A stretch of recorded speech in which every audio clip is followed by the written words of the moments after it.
અલ્પાહાર યોજના શરૂ થયા પછી અમને ઘરેથી જમીને શાળામાં આવવાની ચિંતા જ નથી, કારણ કે શાળામાં આવતા જ અમને પૌષ્ટિક નાસ્તો મળી જાય છે.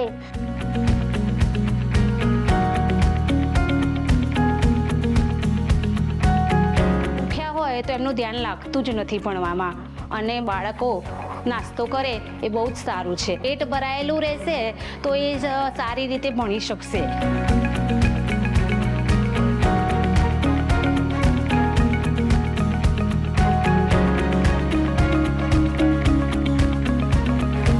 નાસ્તા પેટી એ કઠોળ અને સુખડી એ મારા બાળકો જમી છે, એમની યાદશક્તિ સારી રહેશે અને એ પૌષ્ટિક આહાર પેલી કરી અને એમની તંદુરસ્તી સારી રહેશે.